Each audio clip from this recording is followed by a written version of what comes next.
Un moment. OK. Donc, Squam de Paint. Ouais, je crois que c'est tout bon. Oui, merci. OK. OK, c'est parfait. Donc, la première question que je pose avant de commencer à élaborer un petit peu, c'est quoi le microservice, les types de... Donc, d'abord, je vais écrire le thème. Le thème, ça va être... OK, je vais mettre en bold. Plutôt web, les web services. Voilà. Donc, le thème Bossagui, ça va tourner autour des web services. Si je vous pose la question, c'est quoi un web service? J'imagine que vous avez abordé un petit peu les web services durant votre cursus. Ça va être quoi votre réponse?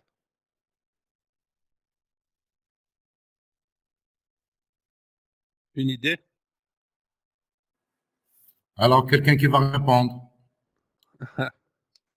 Alors, normalement, si vous me permettez, c'est Mademoiselle Foussi. Parfait, parfait. Ah, c'est avec plaisir. Liste d'articles. Oui, c'est ça. Live. Ok. Normalement, un web service, c'est de la création des sites sur Internet avec lesquels voilà, on travaille. Soit c'est un site par exemple, pour une entreprise quiconque qui veut créer son site et pour lequel elle gère sa société. Parfait. Il y a une part de vérité, mais c'est pas tout à fait ça. Est-ce que quelqu'un peut ajouter quelque chose?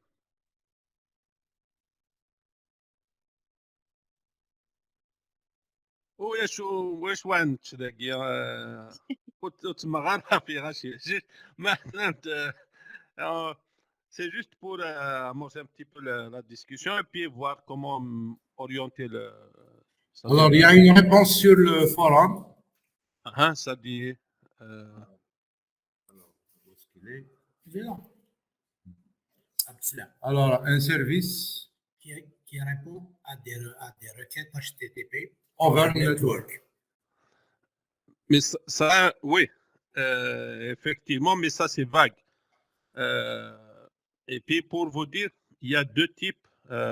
C'est-à-dire il y en a d'autres, mais je peux vous dire que aujourd'hui on va aborder deux types de web services. On va aborder les SOAP services, et puis on va aborder également durant la discussion les REST services. C'est quoi déjà? Est-ce que quelqu'un peut ajouter quelque chose d'autre ou sinon on va commencer à élaborer? Allô? Oui, oui. Juste le web service, on a fait déjà c'est-à-dire si par exemple on veut appeler une fonction, donc il y a le serveur web qui va appeler cette fonction au lieu de la programmer dans notre si vous voulez serveur.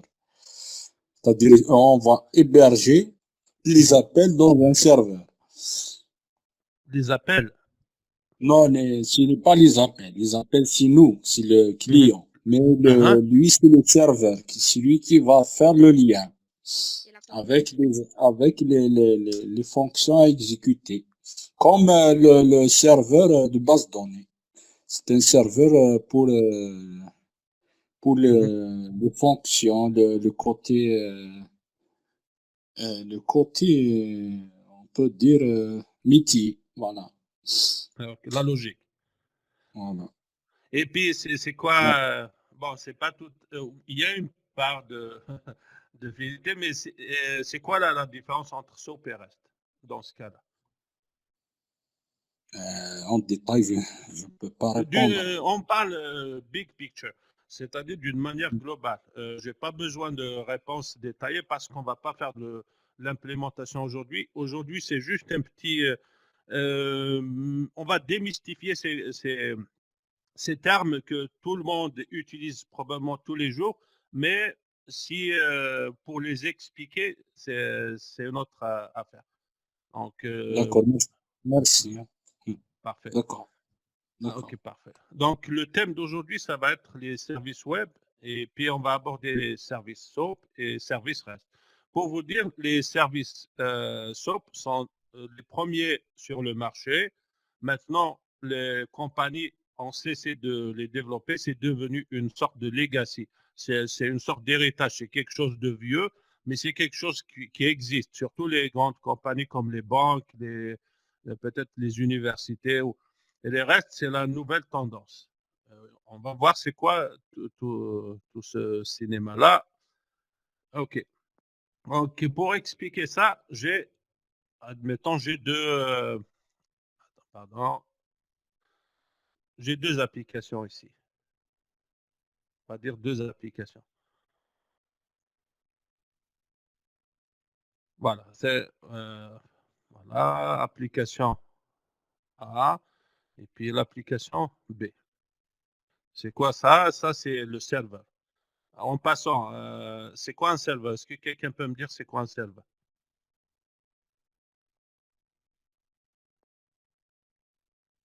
Vous avez parlé de serveur. C'est quoi un serveur? On peut dire c'est un troupeau de données. Un quoi? Un troupeau. C'est une base de données. Non, pas tout Non? à fait. Pas tout à fait. D'accord. Peut-être ici, c'est la base de données. La base de Et données ici. l'héberge des services, etc. Voilà. Elle Voilà. est Ça, spécialisée. voilà, j'ai une application ici A, j'ai une application B. L'application A est hébergée sur un serveur, est déployée sur un serveur, et puis elle a sa propre base de données. Et pareil pour l'application B.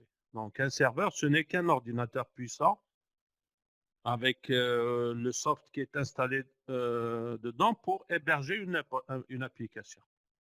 C'est juste ça. Donc, il ne faut pas compliquer l'existence. Un serveur, c'est un ordinateur puissant sur lequel on déploie une application.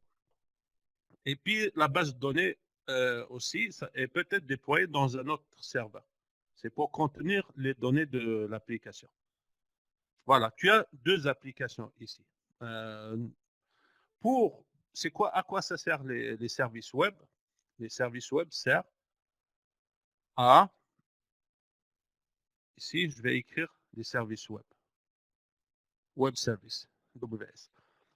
Donc, les services web servent à échanger des informations entre deux applications ou plusieurs applications. C'est le rôle des services web.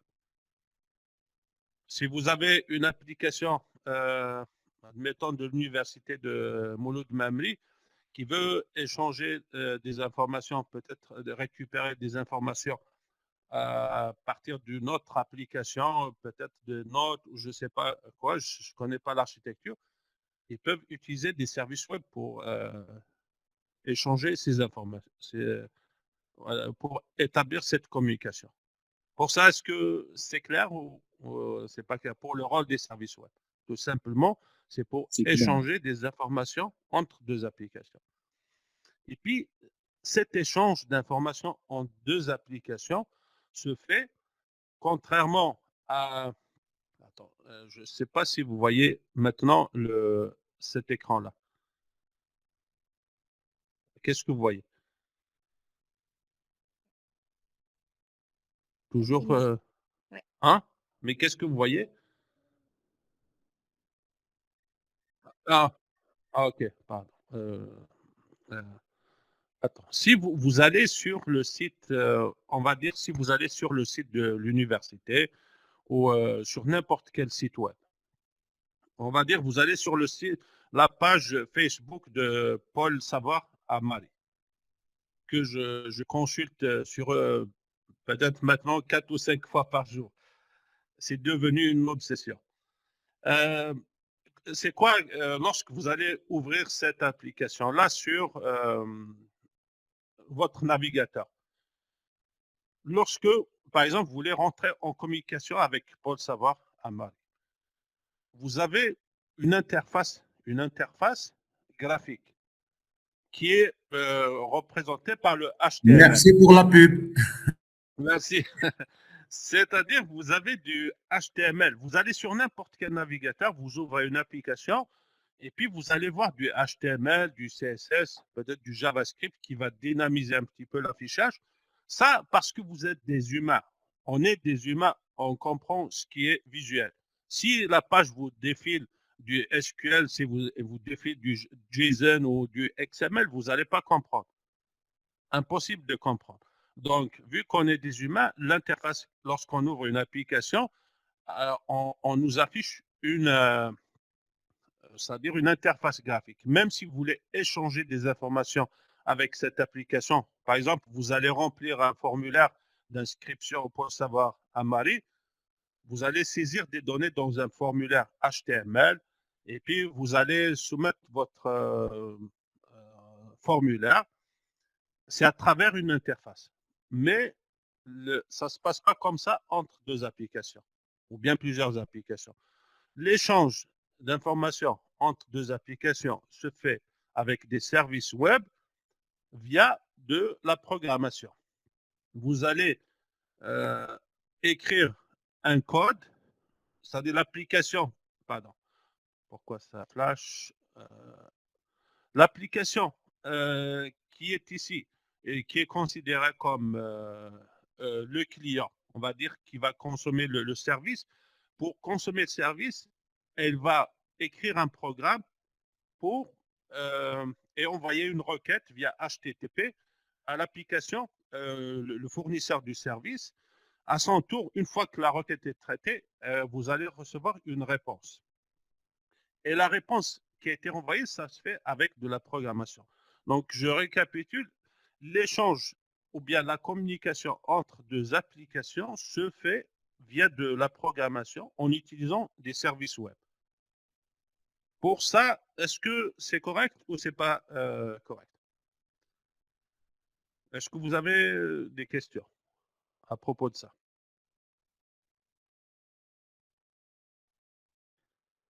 Ou sinon, je vous pose une autre question. Si l'échange, si on a dit que les services web servent à échanger des informations entre des applications, mais pourquoi, à votre avis, des applications comme ça échangent des informations entre elles? C'est quoi le besoin? Est-ce que quelqu'un peut me dire c'est quoi le besoin? Pourquoi des applications peuvent échanger des informations entre elles?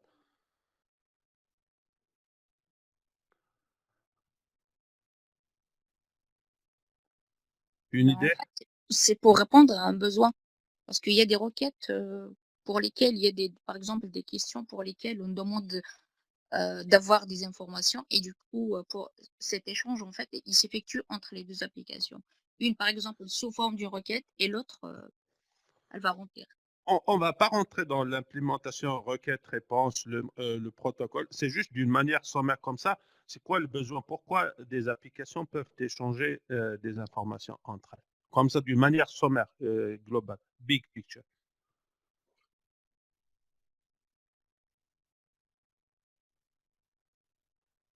Pour communiquer, c'est Hein? certes. Pour communiquer, c'est certes. Des fois, Ouais. il y a des conditions de sécurité pour les données. Ça, c'est l'implémentation. Tu rentres dans l'implémentation. Il y a une réponse sur le forum pour automatiser les actions. Ça aussi, c'est de l'implémentation. Automatiser quelle action?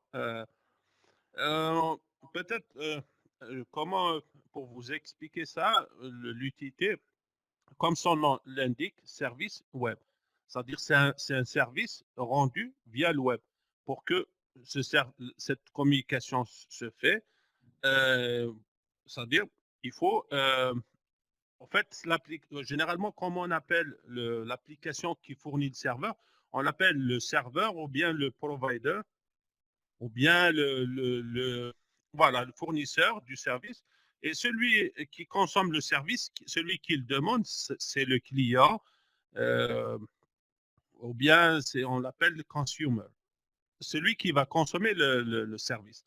C'est un service, je vous donne un exemple d'un service web. Vous avez, on va dire, attends, peut-être je vais vous expliquer avec un exemple d'ici. Je ne sais pas si ça se passe admettons, c'est une banque, l'application Agis, ça va être une banque RBC. La banque RBC, c'est la Banque royale du Canada. Après, il y a une autre banque, la BNC, Banque nationale du Canada. Deux systèmes bancaires, c'est-à-dire deux institutions bancaires. Elle a sa propre base de données, ses propres clients, son propre serveur. Et pareil idem pour l'autre. Kunwe, vous êtes des clients. Admettons, quelqu'un de vous, c'est un client d'Aguirre. Il est là. Il a fait le dessin Aguirre. Il a, monsieur, Elias, il va rectifier ça après, Inch'Allah. OK. Après, Kundaguirre, vous êtes des clients RBC. Il est sorti juste prendre un café, il va revenir. Ah, OK. Après, vous êtes ici. Vous êtes client, supposons, de RBC, de la Banque Royale. Alors, vous détenez la carte Banque Royale. Le guichet, l'ATM, le distributeur, vous insérez la carte et puis l'application, il va vous faire l'autorisation, l'authentification, la validation, la communication avec la base de données pour checker, valider le solde de votre compte. Est-ce que tout va bien? Mais dès que tout va bien, vous allez retirer de l'argent. Sinon, la carte on l'affiche comme quoi un solde suffisant, je ne sais pas quoi. La communication se fait comme ça, facilement, parce que vous êtes des clients, tout est enregistré dans la base de données, ça se fait comme ça, c'est fluide. Supposons que tu rentres dans un endroit, où il y a un guichet, la Banque Royale, il n'y a qu'un guichet, par exemple, la Banque Nationale. Et nous, la carte, nous, c'est une carte RBC. Est-ce que vous aurez la possibilité de retirer de l'argent? Sachant que vous êtes dans le besoin. Sinon, je sais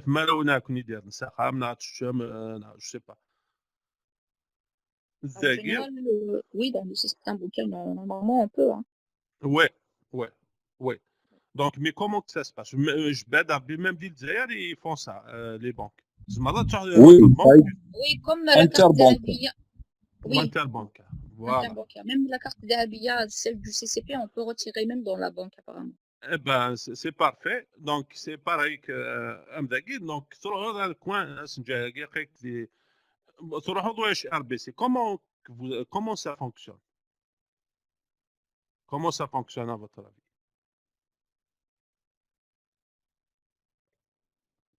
Web service. C'est-à-dire?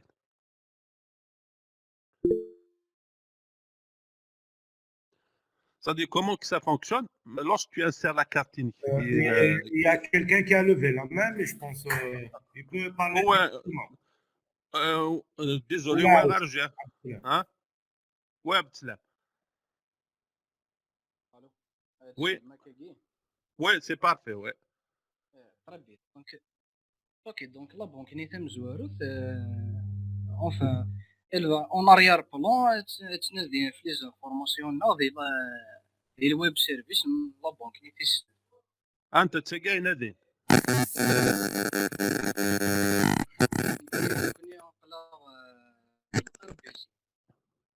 Tu es un client RBC.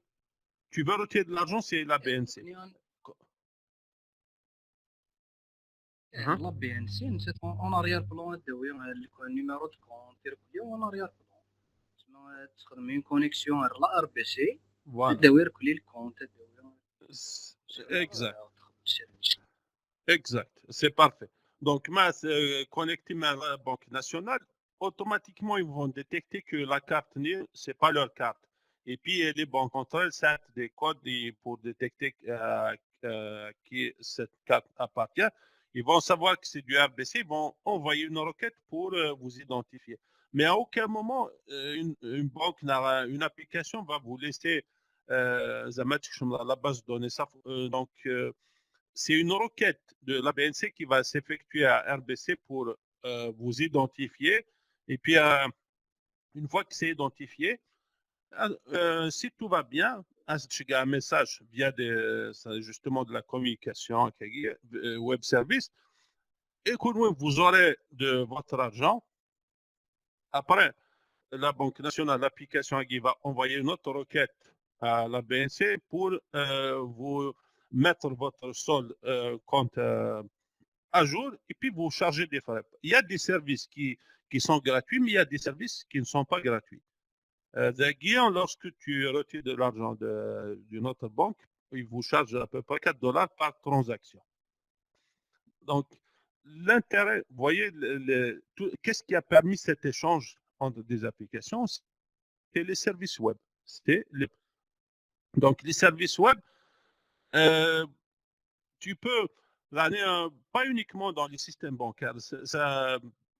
Tu peux échanger avec des compagnies d'assurance, des compagnies, n'importe quel type d'application. Donc, l'intérêt des services web, c'est pour faire des affaires et puis pour faciliter, rendre la vie facile aux clients, aux gens.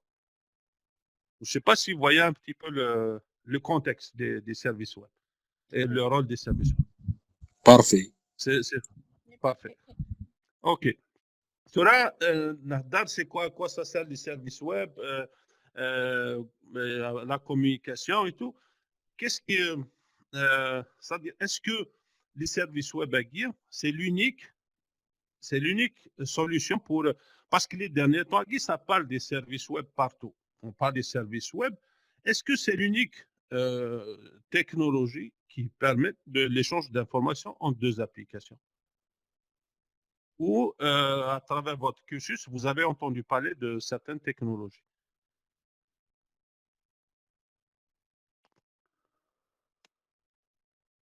Une idée? Si je vous parle de, par exemple, RPC, on ne va pas rentrer dans les détails de ces technologies-là. Si je vous parle de... Remote procedure calme. Oui, c'est ça. Exact. Si je vous parle de DECOM, si je vous parle de Corba, Java RMI. Oui, RMI, exactement. Si je vous parle de Corba, RMI, voilà. Toutes ces technologies-là, il y en a d'autres. Par exemple, pour DECOM, c'est pour les technologies .NET. RPC, c'est pour C++, C, Corba, RMI pour Java, et ainsi de suite. On ne va pas rentrer dans ces détails-là. Mais vu qu'il y a ces technologies-là, et les gens ont un engouement, les compagnies ont un engouement vers les services web. Mais pourquoi? Il y a une raison pour ça. Pourquoi on délaisse quelque chose qui a fait ses preuves pour aller une ruée vers les services web? Par rapport à la sécurité, non? De l'information. Même ça, c'est des vieux meubles, c'est des vieilles carcasses, ils sont sécures aussi. Hein? Est-ce que je, Oui. je peux répondre? Oui, bien sûr, bien sûr. Je ne vois pas. Désolé. Ouais. Pardon. Les technologies telles que RPC ou RMI, c'est des technologies propriétaires. C'est par exemple Java RMI. Il faut que les deux applications soient implémentées via Java. Il faut connaître tous les détails d'implémentation. Par contre, en utilisant les web services, c'est des boîtes noires. Ça veut dire qu'on a besoin uniquement d'invoquer les interfaces et on utilise des services comme étant une boîte noire. On n'a pas besoin de rentrer dedans et de voir. Et c'est donc il y a ce qu'on appelle l'interopérabilité entre les applications. C'est parfait. C'est le terme que j'aimerais entendre, c'est l'interopérabilité. Merci. Merci. L'interopérabilité, c'est quoi? Je pose une autre question. C'est quoi l'interopérabilité pour tout le monde? Donc, c'est à cause de l'interopérabilité. Si vous prenez si je reprends ça, si vous prenez ces technologies-là, si, par exemple, cette application est écrite et je vais utiliser RMI, par exemple, au lieu de service web, je vais utiliser RMI. Donc, dans la technologie RMI, l'application BNC devrait impérativement être développée en Java. Et puis, RBC également en Java. Donc, il y a un fort couplage entre le client et le serveur. Et puis, vous avez un champ, c'est-à-dire moins d'opportunités. Moins d'opportunités. Vous êtes limité uniquement à des applications qui sont développées pareil que vous. Donc, il n'y a pas une flexibilité dans la communication parce que cette technologie existe que les deux applications doivent être développées par le même stack technologique. Et pareil pour Decom et ainsi de suite. Donc, comme il y a une rigidité, un fort couplage, les gens ont abandonné ces technologies pour les services web. Bon, donc les services web permettent d'échanger des informations entre deux applications interopérables. C'est-à-dire, cette application-là peut être développée avec Java, elle peut communiquer facilement avec Python. Cette application développée avec Python, elle peut communiquer avec une application développée avec C#, par exemple. Donc, et puis, pour vous ajouter, cette application-là ignore complètement l'existence de cette application. Ils sont totalement indépendants. Zéro couplage. Autonome, découplé. Et puis, cette application peut avoir un système, peut-être sur un système Linux, sur Windows, elles vont échanger, peu importe le stack technologique ou bien la configuration. Donc, ils sont totalement indépendants. C'est ça les services web. Les services web servent à échanger des informations entre deux applications interopérables. Voilà, ça c'est la définition. Je ne sais pas si c'est clair jusqu'à là. Ah oui. Parfait. Et je vais vous poser très une bien. autre question. Comment, Mohamed? C'est parfait. Merci. D'accord, merci. Donc, je vous pose une autre question. Qu'est-ce qui peut permettre cette flexibilité, vraiment cette interopérabilité pour que n'importe quelle application, peu importe sa configuration, peut échanger avec n'importe quelle application? Qu'est-ce qui peut nous permettre de faire ça?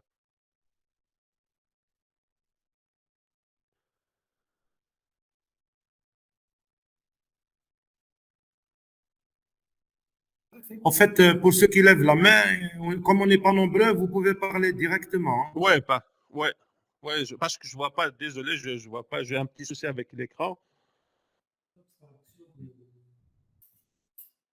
Alors, peut-être, Abdeslam, tu peux parler.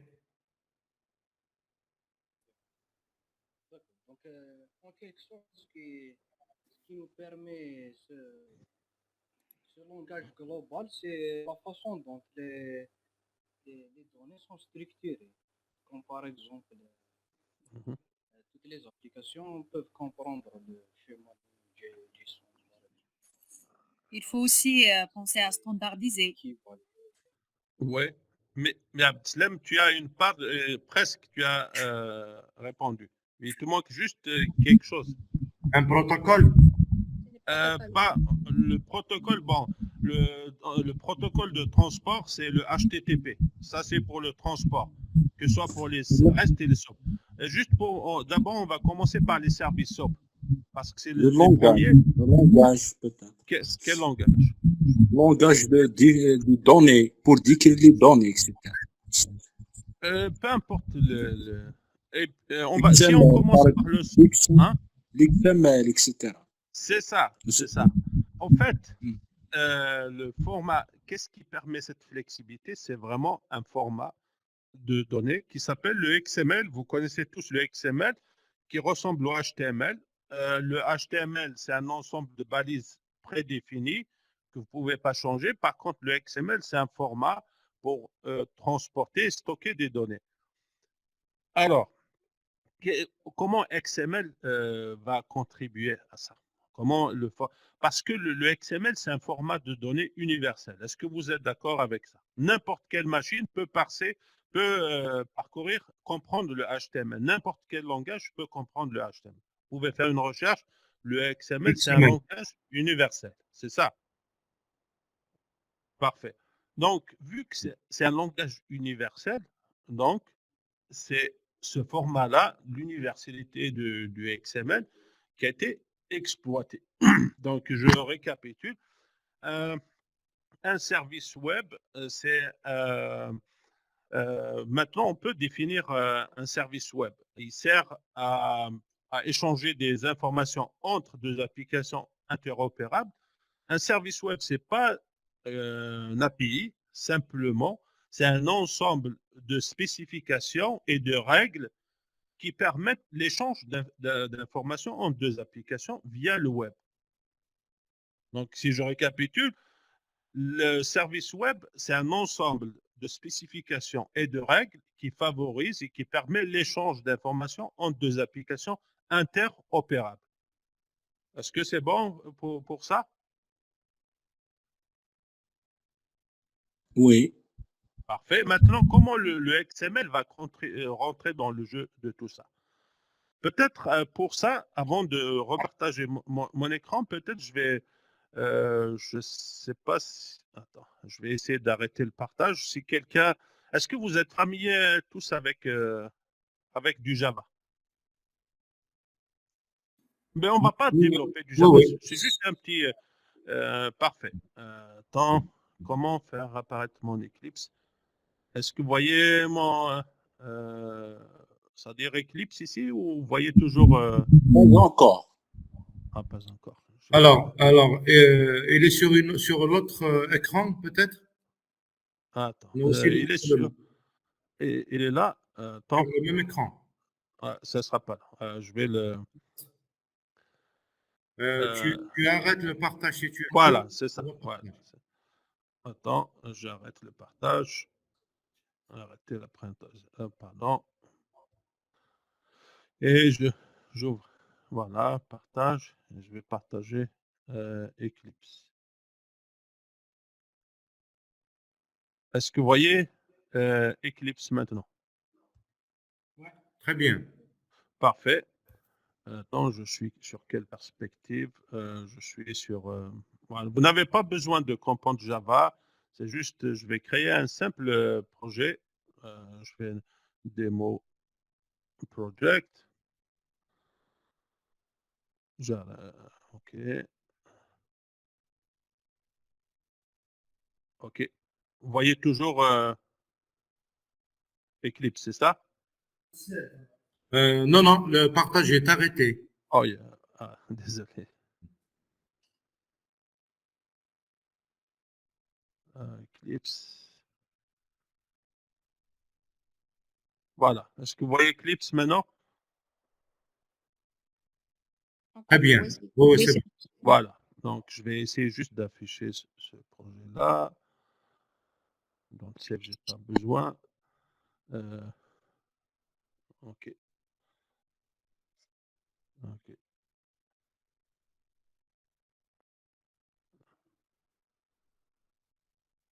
Et c'est le projet, c'est démo. Ah, il est là. Parfait.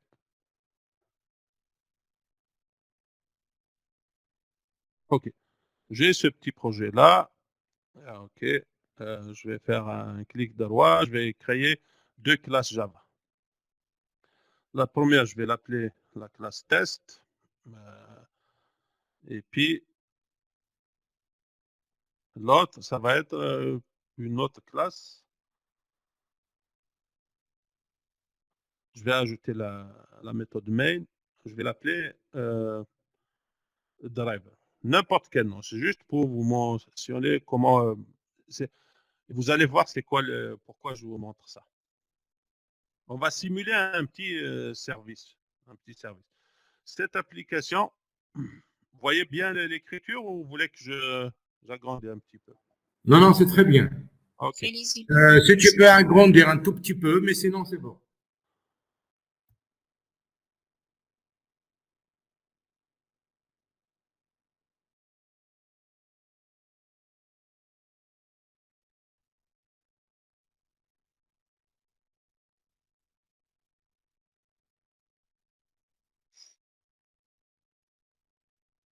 Comme ça, c'est bon. C'est très bien. Oui, c'est très Parfait. bien, merci. Ouais. OK. Donc, j'ai une classe test. Je vais créer deux méthodes public. euh, une méthode qui va me retourner un entier. Donc, je vais mettre int et elle va faire l'addition. Int A, int B. Elle va prendre 2 entiers et va me retourner A plus, plus B. Ça, c'est correct. C'est une classe qui a une méthode qui fait l'addition et la soustraction. On va ajouter la soustraction, par exemple. Ici, je vais mettre sub. OK, sub, et me retourne A moins B. Ça, c'est familier pour tout le monde, c'est ça? Oui. Voilà. C'est très bien. Voilà. Donc, j'ai défini une classe. Ça, c'est un service. C'est exactement comme ça que ça fonctionne. J'ai défini un service pour ceux qui ne savent pas faire de l'addition ou des opérations mathématiques. Je vais profiter de l'occasion pour devenir riche. Je vais développer ce petit programme qui va faire l'addition et la soustraction. Et je vais l'exposer au monde extérieur pour le consommer. Donc, supposons que cette classe-là, c'est un client. C'est un client. Dans Java, en fait, ces deux-là sont des classes, n'est-ce pas? On voit que c'est des classes. La différence entre cette classe et cette classe, c'est que cette classe driver contient la méthode main, le point d'entrée du programme. Et lorsqu'une classe Java contient une méthode main qui est le point d'entrée du programme, on l'appelle comment? C'est-à-dire les deux sont des classes. C'est pas la classe. Principal. Principal. Non, c'est une application. Principal. On l'appelle simplement application Java. Lorsque une application, plutôt une classe, ne contient pas de méthode main, on l'appelle simplement une classe Java. Mais lorsque la classe Java contient une méthode main, on l'appelle une application Java parce qu'elle exécute du code. Et là, le point, c'est votre application. Et puis, dans un projet, vous ne pouvez pas trouver deux classes qui ont la méthode main. Une seule méthode main, c'est le point d'entrée du programme. Ça, c'est du Java, mais ce que je voulais vous montrer ici, si je veux consommer cette classe, cette classe-là, je veux la consommer. Alors, qu'est-ce que je vais faire? C'est quoi la première étape à faire? Il faut appeler une de ces méthodes. D'abord, avant d'appeler la méthode, On va l'instancier peut-être. voilà. Je vais d'abord créer un objet de la classe test. Je peux l'appeler T, T égale, et c'est quoi le keyword? C'est new, new test. Je crée un objet de type, c'est-à-dire je crée un objet de cette classe que je vais consommer, celle qui me fournit le service. C'est ça. Ça, c'est le client, c'est l'application qui va consommer ce service. Ce service, il est là. Je vais le consommer à partir d'une application. Donc, la première chose à connaître, c'est le nom du service. Il est là, n'est-ce pas? C'est ce que j'ai fait ici. Oui. Et il faut se rappeler de ça. Et par la suite, je peux utiliser cet objet pour invoquer les méthodes. Les méthodes, par exemple, la méthode addition. Je vais additionner 5 plus 5. Et puis, donc ici, c'est quoi la deuxième information que je devrais connaître? Je C'est connais. le résultat, non? Non, le résultat, c'est à part. C'est le client qui. Il me faut le nom de la méthode que je vais consommer, n'est-ce pas? Oui. Dans le langage dans les services web, les SOAP, on les appelle des opérations. Donc, j'ai besoin de l'opération à exécuter. Et j'ai besoin également de quoi? Des paramètres. Vous voyez les paramètres ici? J'ai besoin de savoir leur type. Ils sont de quel type? Et puis, j'ai besoin également de savoir le type de retour. Vous voyez ici, c'est donc toutes ces infos. C'est pour ça que je vous ai montré cet exemple pour vous montrer lorsque ça fonctionne comme ça, même pour les autres services compliqués. Vous avez besoin du nom du service à consommer, des méthodes. On les appelle également des opérations, également des paramètres de ces méthodes et des types de retour de ces méthodes. Par la suite, je peux faire un sysout ici contrôle espace, et je vais afficher tout ça ici. Simplement. OK, je vais, voilà. J'exécute. Et vous allez voir dans la console 5 plus 5, pourquoi ça.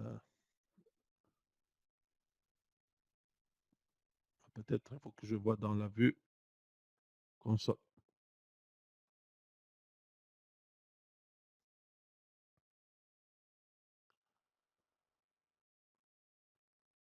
C'est pas grave, ça ne s'affiche pas. Je sais pas pourquoi ça ne s'affiche pas dans la console, mais pour vous dire pourquoi je vous ai montré ça, si j'ai besoin de consommer un service web, ça c'est considéré comme un service. Mais ici en local, c'est juste une petite simulation. J'ai besoin de connaître le nom du service, les opérations qu'il contient, les types les paramètres des méthodes, ainsi que les types de retour de ces méthodes. Parfait. Donc, j'arrête le partage et puis je repartage le. OK. Attendez. Fenêtre. Il est où notre dessin? Je pense que c'est lui. OK. Est-ce que vous voyez Paint? Le dessin, oui, oui. Ah, OK, c'est parfait. Ça glitch un petit peu.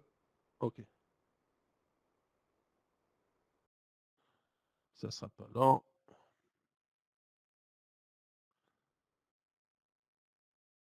Je sais pas pourquoi ça flash comme ça. Est-ce que ça flash bien pour vous? Maintenant, c'est stable. Ah, OK. Oui, là, c'est bon. OK. Donc, ici, pourquoi je vous ai montré l'exemple de cette classe? Parce que je vous ai dit, c'est le format XML qui permet l'échange entre deux applications euh, interopérables. C'est les services web. Donc, un service web, en fait, c'est un ensemble de spécifications et de règles et qui a des composantes. On va les aborder une à une. En commençant d'abord par le service web qui est le premier sur le marché.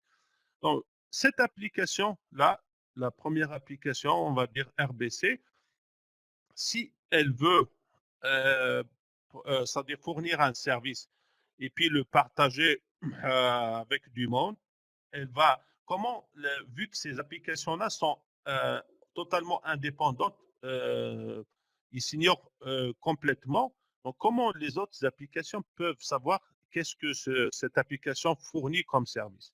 On a dit qu'on va opter pour le XML. Et pour le XML, c'est quoi le nom du fichier? En fait, c'est une sorte de contrat ou bien d'interface. C'est un fichier XML qui va contenir les informations suivantes. Il va contenir le nom du service et puis il va contenir les opérations ou bien les méthodes offertes par le service.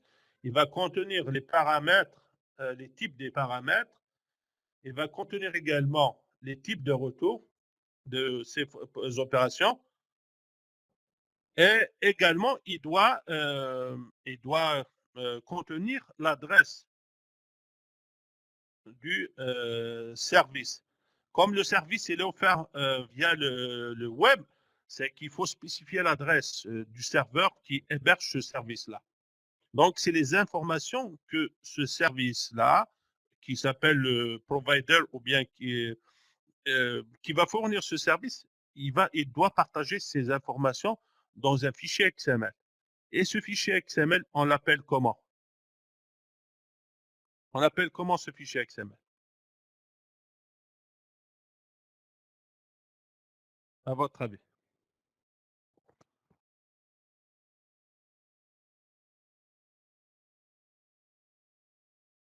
On appelle comment ce fichier XML?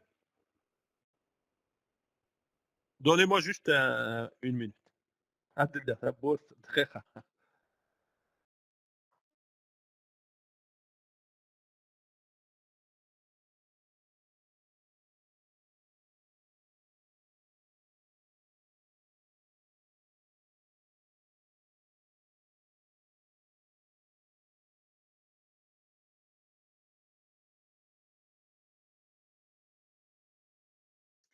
vous m'entendez? Edslem? Allô? Oui, oui, ça va. Voilà. Et comment on appelle le fichier XML qui contient ces informations-là? Est-ce que vous avez peut-être utilisé des services web auparavant? Non?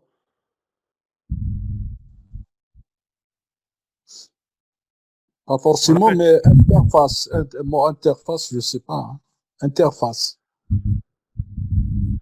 euh, pas interface, mais si je vous dis Visdel, est-ce que ça vous dit quelque chose, Visdel?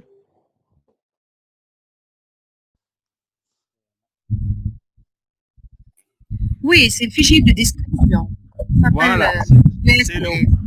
voilà, le Web Service Definition Language. C'est un fichier XML qui va contenir toutes ces informations-là. Ces informations-là. Donc, un VSDL, c'est qui va produire le VSDL? C'est l'application qui a développé, qui a exposé le service web. Donc, il contient toutes ces informations-là dans une sorte de fichier XML qui va contenir les informations à partager pour les clients qui vont consommer ce service. Parfait. Donc, une fois que ça, c'est une des composantes du VSDL. Maintenant, l'application qui a développé le service, pour l'exposer aux autres, au monde extérieur, il y a deux façons de l'exposer. Il y a deux façons de l'exposer.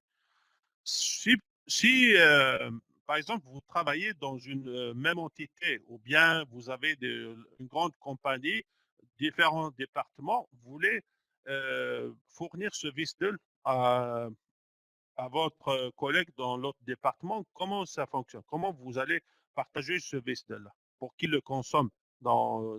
Parce qu'ici, pas forcément que les applications soient dispatchées comme ça peut être dans la même entreprise. Il peut y avoir ça. Donc, comment vous partagez le VSDL? C'est par deux façons. Il y a la première façon, one-to-one, c'est-à-dire si vous avez une ou deux personnes ou dans la même entité, vous envoyez ce VSDL via email. Et puis la personne, une fois qu'il a reçu le VSDL, il va écrire il va se fier à ça pour et rentrer en communication euh, avec vous pour consommer votre service là. L'autre façon de partager le VSDL, admettons que vous n'êtes pas dans la même entité, vous voulez développer un service qui va être consommé par des milliers de personnes. Vous voulez l'offrir pour le monde entier. Vous n'allez pas vous amuser à envoyer ça par email pour chaque personne. Il y a ce qu'on appelle une sorte de, on peut dire un web كنيس, اسمه UDDI, UDDI Repository. Repo, en fait, c'est comme une sorte de marketplace pour les VSD. Chaque compagnie, chaque individu qui développe un service web, il va le déployer, voilà, il va le déployer dans le UDDI qui est un serveur qui est totalement indépendant des applications. C'est comme un marché. Une application par exemple, l'addition et la soustraction des soirs, UDDI qui va dire un qui fait l'addition et la soustraction. Donc ça, UDDI, c'est un dépôt dans lequel sont déployés les VSDL. Les VSDL, et puis l'application qui veut, et puis chaque VSDL a un identifiant unique, un ID unique. Après l'application qui il va le procurer pour l'utiliser. Donc, une fois que le VSDL il est récupéré, supposons que vous avez déployé. Donc, le VSDL il est généré par l'application qui a développé le service.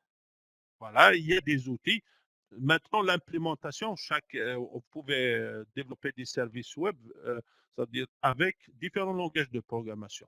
Donc, on ne va pas rentrer dans les détails de l'implémentation, mais si je vous donne, c'est-à-dire chaque langage de programmation, il a ses propres outils pour générer le VSDL. Pour générer le VSDL. Une fois qu'il est généré, il va être déployé. Chaque application, et là, ses propres outils pour générer ce qu'on appelle les ce qu'on appelle les stabs.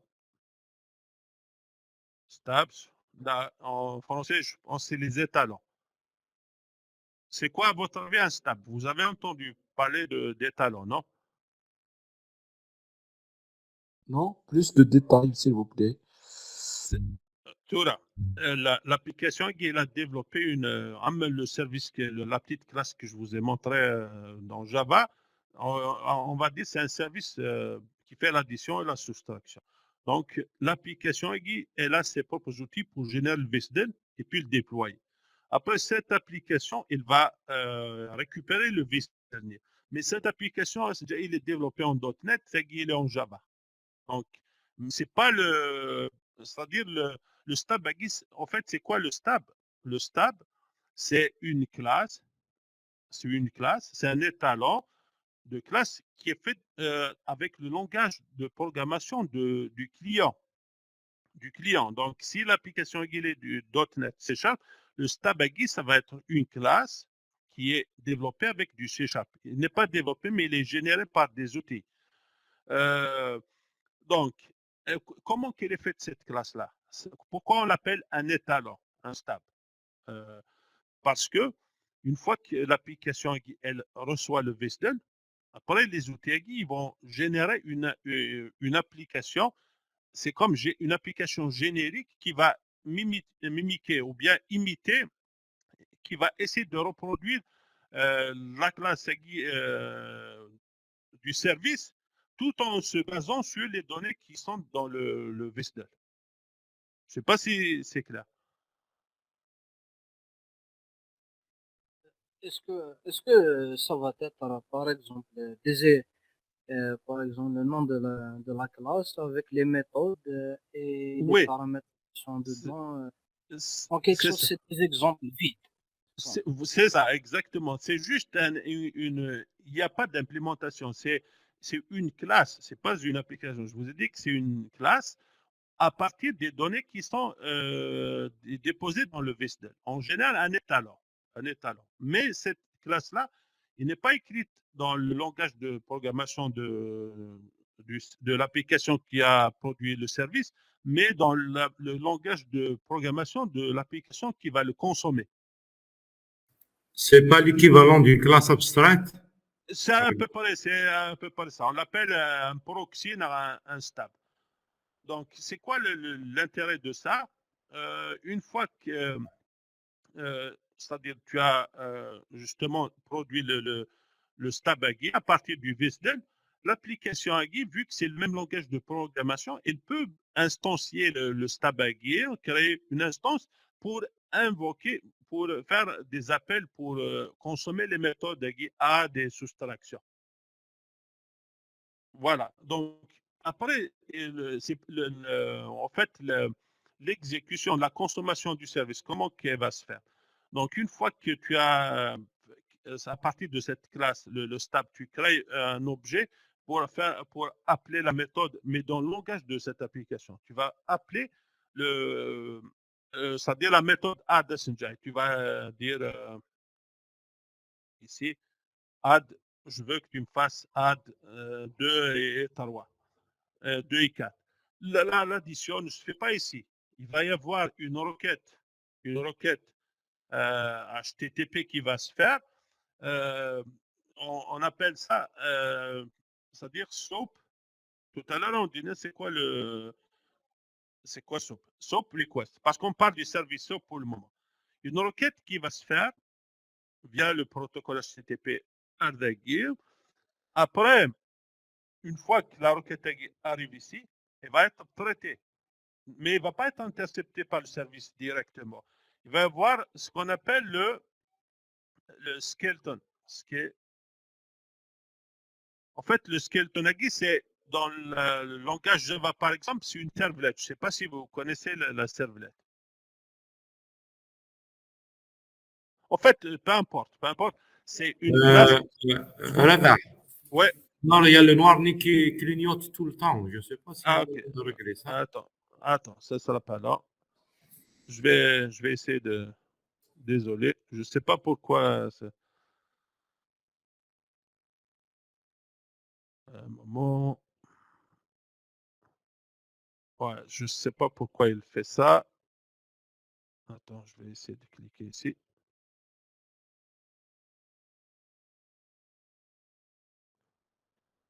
Ok.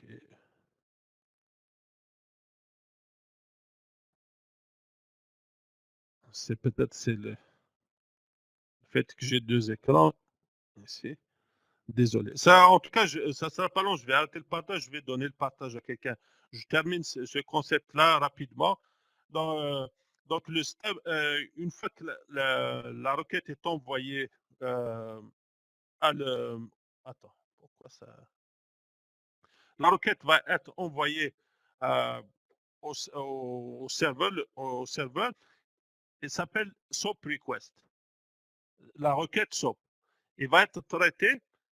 Une fois qu'il est traité, il va, on va ce serveur-là va renvoyer une réponse qui s'appelle SOAP Response, ou bien la réponse SOAP. Voilà.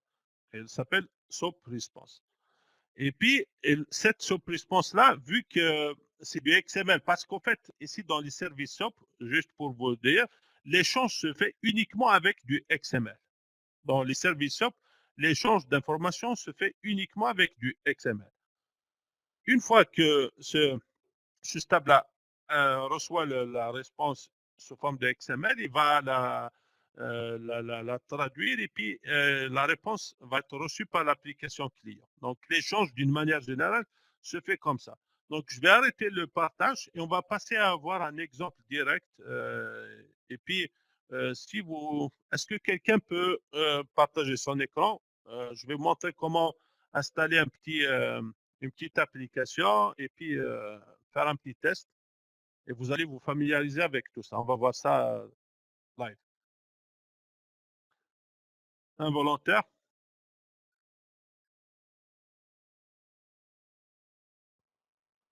Celui qui a une connexion Internet, évidemment, et un volontaire. Je vais partager mon écran. Parfait. Merci beaucoup. Ah, c'est le mien en fait. Ah, c'est pas grave, Aram, tu peux partager. Ça va pas être Je difficile. rigole.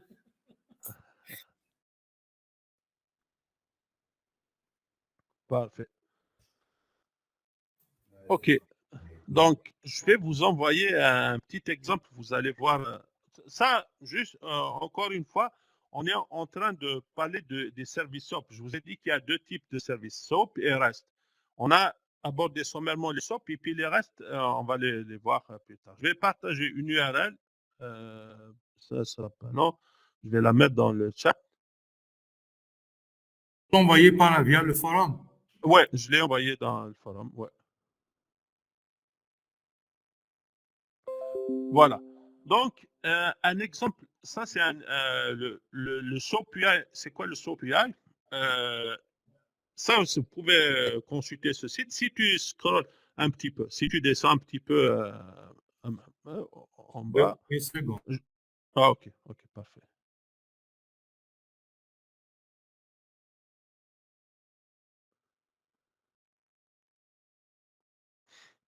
Voilà, si tu descends un petit peu, ouais, tu peux louer les cookies.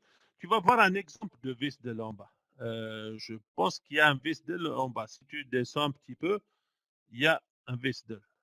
Tant ici. Voilà, tu copies il y a l'adresse du VSDL. Monte un petit peu, monte. Il y a l'adresse du VSDL. C'est l'URL qui se termine par point d'interrogation VSDL. Tu copies cette URL et tu l'ouvres dans une fenêtre. Sinon, je vais partager directement le VSDL. Voilà. Ça, c'est un exemple de VSDL. C'est un VSDL démo qui est partagé par quelqu'un qui l'a développé. Ce VSDL, qu'est-ce qu'il fait? Il fait des opérations mathématiques. Donc, on va le tasser un petit peu. Comment tu vas faire? Tu vas tasser les choses. Voilà. Tu vas le réduire.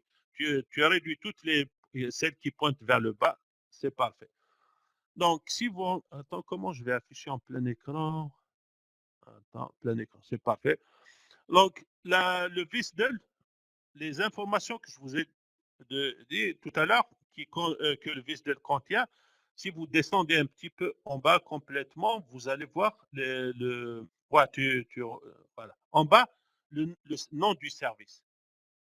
Ce VisDel-là, il contient le nom du service. En bas, tu vas voir service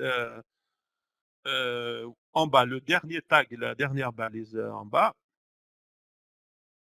Voilà, c'est le nom du service. Si tu regardes, il s'appelle comment? Ah, tu peux ouvrir la dernière balise, la dernière là où c'est Vestel. Tu vois son nom, c'est Calculator. C'est un service qui s'appelle Calculator. C'est la même chose que je vous ai montré tout à l'heure avec un programme Java. Si tu étales ça, si tu étales ça, donc tu vois qu'il spécifie également l'adresse du serveur. L'adresse du serveur, c'est-à-dire l'adresse où héberger ce service-là. On appelle ça le endpoint. C'est l'adresse qui héberge ce service. Parfait. Ça, c'est le premier type d'information que je vous ai montré. Le deuxième, c'est les types des opérations que ce service offre. Vous allez les trouver dans le binding. Binding, si tu déroules la balise où il y a le binding, un peu plus, l'avant-dernière balise, pas dans les... Voilà, voilà, c'est parfait. Vous allez trouver dans le binding, vous allez trouver les opérations que ce service offre. Les opérations, il y a l'addition, la soustraction. Vous allez voir les names. Là où il y a name, tu vas voir la première, c'est add. Tu vois la première dans le binding, la première, c'est addition. Voilà. Et la deuxième, c'est la soustraction, subtract. Après, multiplication. Et puis après, si on a d'autres, tu vas les voir dans les bindings. Dans les bindings, il y a divide et puis voilà. Les bindings, on liste les opérations. Maintenant, les types de paramètres et puis les types de retours, tu vas les trouver un peu plus en haut. Si tu scrolles complètement en haut, et tu vas voir type quelque part, ça va être quelque part en haut. Un peu plus en haut. Complètement presque en haut, tu vas voir type. Voilà, si tu déroules ça, celui qui vient après, ok. Il est au type. Ouais, attends, le type. Voilà, c'est ça. C'est parfait. Donc, vous voyez, dans le type, vous avez le type d'entrée par addition de deux nombres. C'est un entier. A, un entier B. Et puis la réponse aussi, vous aurez un entier. Donc, ça, c'est un simple VisDel démo. C'est un simple VisDel démo pour vous montrer à quoi ressemble un VisDel. Et puis, tous les VisDel sont faits comme ça. Ils sont organisés de cette manière. Ce qui va changer, c'est les opérations que vous allez trouver ici. Ce n'est pas uniquement des additions, des soustractions. Ça dépend les règles métiers que vous exposez. Donc, ça, c'est un exemple de VisDel. Mais si vous remarquez ici, le VisDel, ce n'est pas quelque chose à déceler comme ça ou bien à interpréter à l'œil nu ou bien à le tester. Alors, il y a des outils qui vont nous aider pour l'interpréter puis pour le tester.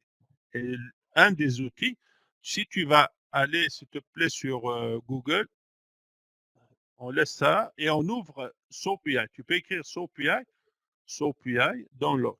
SoapUI, download. SOAP UI, c'est pour SOAP User Interface Download. C'est parfait. Et on ouvre ça. Voilà, on télécharge. Il y a deux versions. Si vous êtes sur la même interface, il y a deux versions. Il y a la version payante, Read API. Il y a la version open source. Vous allez opter pour la version open source, la première. Voilà. Et vous l'installez. C'est pas difficile, c'est direct. Clic, clic. Alors, vous n'avez pas besoin de vous inscrire. Et la plupart des compagnies travaillent sur la version gratuite. parce qu'il vous offre suffisamment de choses, de flexibilité pour tester les services.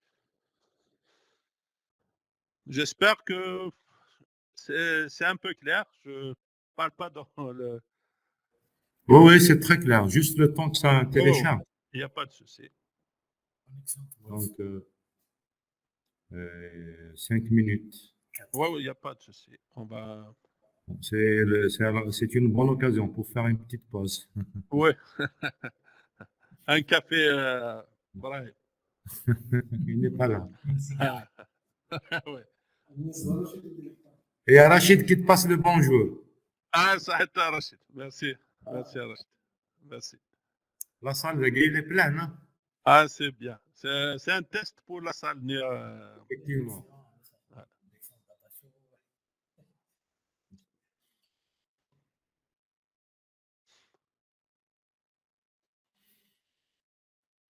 Je ne sais pas, entre-temps, s'il y a peut-être Des questions. Ouais. des questions, quelque chose comme ça.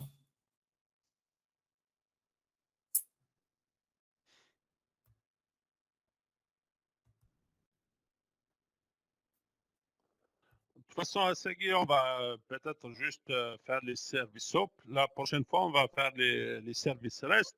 Et puis d'autres séances plus tard, on va aborder l'architecture microservice, en quoi c'est quoi le lien avec les services REST. Et un ministre qui fait نظره Segui شتا سكشتا ما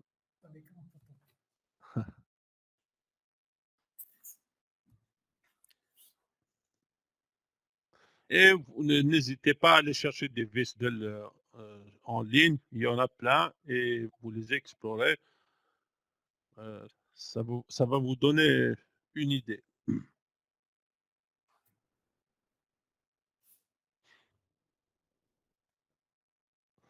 Et puis l'outil AGI qu'on va installer, le SOAP UI, à quoi ça sert? Lorsque vous développez un service web, plutôt un service web, avant de le déployer, là, de le fournir à quelqu'un d'autre, avant de fournir le VSDL pour un client. Pour quelque chose qui ne fonctionne pas, il faut le tester. Il faut le tester. Avant de le déployer, il faut le tester. Donc cet outil-là, il va faire office d'un client. C'est-à-dire avec cet outil, vous allez tester le service avant de le déployer.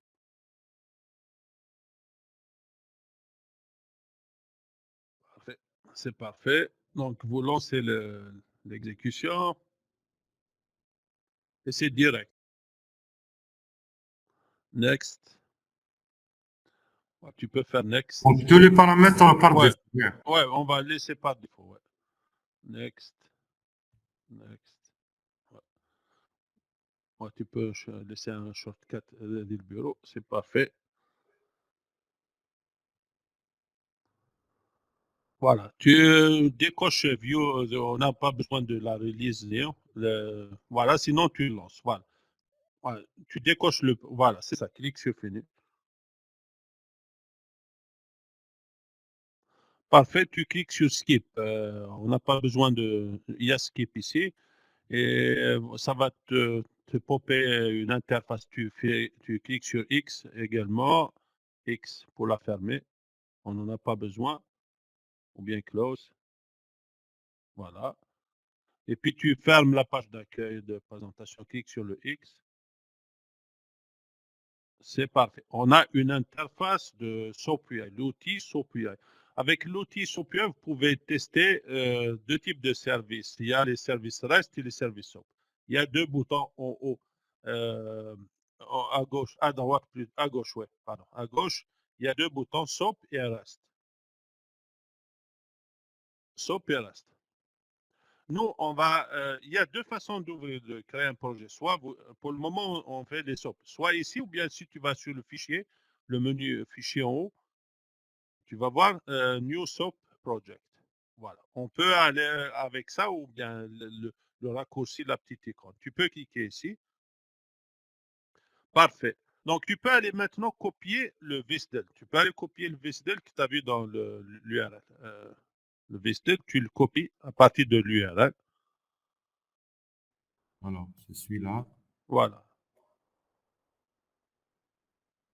Je copie l'URL, c'est ça? Ouais, l'URL, ouais, c'est le VSDL. C'est l'URL et puis il y a le point d'interrogation VSDL. En bas, tu le colles en bas, Initial VSDL. Il va te générer automatiquement le nom du projet que tu peux personnaliser comme tu peux le laisser comme ça. Tu colles dans cette case-là. C'est parfait. Donc, le nom du projet, tu peux le laisser comme ça, comme tu peux le... Ouais, tu peux... Voilà, clique sur OK. Voilà. Là, il t'a généré deux projets, deux choses. C'est quoi le SOAP et puis SOAP 1.2? Ça, c'est par rapport à, à la version du protocole SOAP. Donc, l'outil te génère c'est-à-dire c'est une duplication. On peut écarter ou bien supprimer le premier qui est en bleu. Fais un clic droit sur le calculateur. Ici, on va faire un travail avec la version récente. Et un clic droit. Donc, SOAP, calculateur SOAP, c'est l'ancienne. Voilà la version du SOAP, ouais, du service SOAP. Remove. Tout à l'heure, vous allez comprendre c'est quoi le SOAP. OK, parfait. Donc, voyez maintenant votre service avec le VSTL, le XML, vous l'avez vu, un peu compliqué. Mais ici, c'est arrangé, c'est organisé. Il contient 4 méthodes. Add, divide, multiply, subtract. Si tu ouvres add, tu cliques sur le signe plus, tu cliques sur la requête 2 fois, et tu renseignes tes champs là où il y a point d'interrogation, tu saisis des valeurs des entiers parce que tu vois que c'est des entiers. 5 plus 5 par exemple. 5.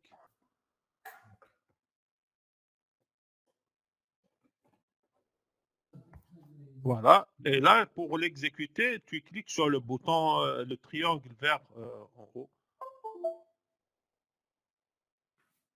Tu lances la requête. Là, tu as lancé la requête. Maintenant, tu as le raw data. Clique sur XML pour voir la réponse sous forme de XML en haut. Il y a raw, tu vois juste à côté. Voilà, tu as exécuté. Maintenant, Mokuken, à droite, il y a complètement en haut, il y a HTTP 200. OK. À côté, juste à côté, il y a XML. Parce que la vue est brute. Juste à côté, à gauche du HTTP, il y a un bouton XML. Voilà. Là, tu vas voir la réponse. C'est 5 plus 10, c'est 15. Donc, En fait, ça, c'est ce qu'il a renvoyé le serveur. C'est la réponse. Et puis, ce que tu vas également, le row, c'est le serveur qui l'a renvoyé. Tu cliques sur row, sauf que row, on appelle ça du metadata. C'est des informations supplémentaires sur la réponse. Par exemple, HTTP 200 OK, c'est le code HTTP de retour, comme quoi la requête a été exécutée correctement. On appelle ça du metadata. Et la longueur de la taille de la réponse, c'est 324 caractères. Le type d'encodage, c'est UTF-8, c'est du metadata. Mais la réponse, elle est sous forme d'XML. Clique sur le XML en haut. Voilà. Maintenant, ça, c'est l'addition. Après, pour le moment, on est en train on a développé un service, on va le consommer comme ça. On consomme la division, la multiplication, mais ça, c'est pas un test. C'est juste on vérifie comme ça rapidement, sommairement, que tout va bien. C'est une sorte on peut dire, de smoke test, un test fumigatoire. Je peux tester juste. Bien sûr. Juste pour être. Ouais, double-clic. Pour Voilà, fixer les idées. tu double-cliques, tu renseignes les champs.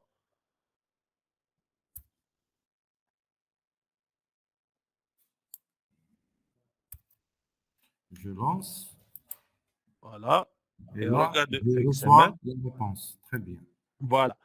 Donc, lorsque vous voyez comme ça, pourquoi on appelle le service SOAP comme ça? C'est un service. SOAP, c'est quoi à votre avis? Hein, la question, c'était quoi? C'est quoi le SOAP? Pourquoi on a dit qu'il y a deux types de services. Il y a les services SOAP, il y a les services REST. Pourquoi? C'est quoi le SOAP? C'est quoi le SOAP? Alors, est-ce qu'il y a quelqu'un? Une idée? Le SOAP, il utilise seulement XML. Mais c'est quoi? il utilise XML. C'est un service SOAP. Il utilise la communication se fait uniquement avec du XML. Mais c'est quoi SOAP? C'est quoi ça veut dire il y a deux types de protocoles. Oui, Abdeslam, tu voulais dire quelque chose? Je t'entends pas bien, Abdeslam. Que SOAP utilise seulement XML, Mhm. mais les autres, par exemple, le reste, ils utilisent JSON, ils utilisent... Ouais. Mais oui, ça c'est le format d'échange. Oui, la réponse doit être, la requête doit être sous forme d'XML, et puis la réponse doit être également sous forme de XML. Mais c'est quoi SOAP? SOAP.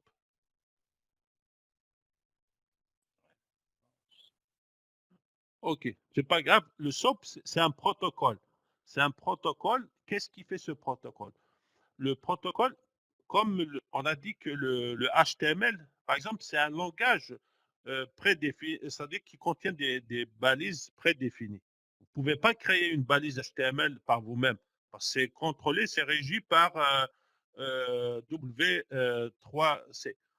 Par contre, le XML, c'est un format que vous pouvez manipuler comme vous voulez. Vous pouvez créer les balises que vous voulez. Il sert à stocker des données et puis à échanger des données. Justement, pour s'assurer, pour être sûr que, oui, il y a quelqu'un qui... C'est carrément... Le en fait, SOAP, c'est pour le protocole pour accès qui permet d'accéder directement aux méthodes et aux objets du service.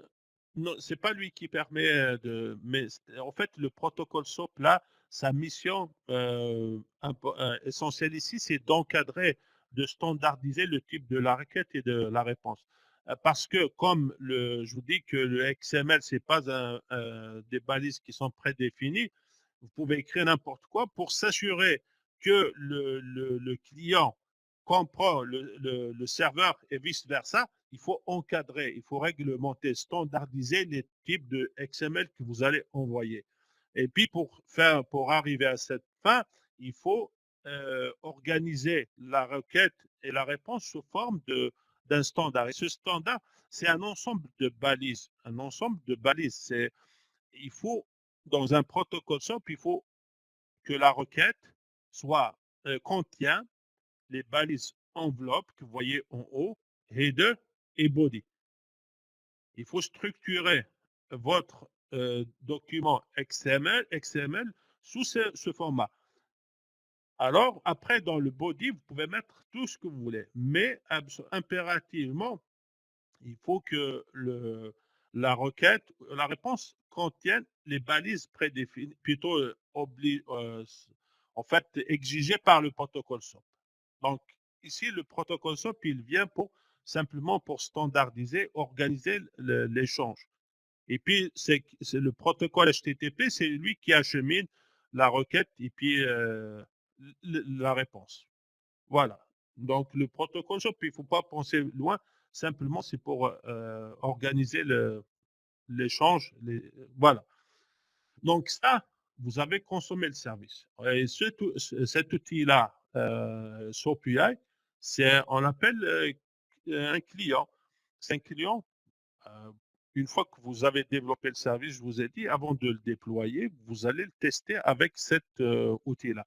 Et dans la pratique, si vous envoyez le Vestel à une autre compagnie, c'est pas via une interface, c'est via du code qui va consommer le service. Il va écrire du code pour consommer le service. Mais cet outil-là, il va vous épargner ce code-là. Il va faire office du client, mais tout en vous épargnant le code. C'est avec une interface graphique. Donc, SOAP.ai, c'est un outil de tester les services web SOAP avant de les déployer ou bien de les fournir aux clients. Ce que vous avez vu ici, c'est juste le projet. On a ouvert le projet dans SOAP.ai et puis on a fait un petit check comme ça, toutes les méthodes sont là, c'est bon. Et comment créer un test avec SOAP.ai pour un service SOAP? Tu vas faire un clic droit sur le projet. Calculator, c'est ton projet. Et tu vas voir qu'il y a un new test suite. On va créer une suite de tests. une suite de tests un petit peu en bas. Voilà, tu cliques dessus. C'est la suite de tests pour ce projet. Tu peux l'appeler comme tu veux, calculator, test suite. Tu peux, sinon tu peux le laisser. Voilà, tu peux faire test suite. Voilà. Test suite, c'est une suite de tests.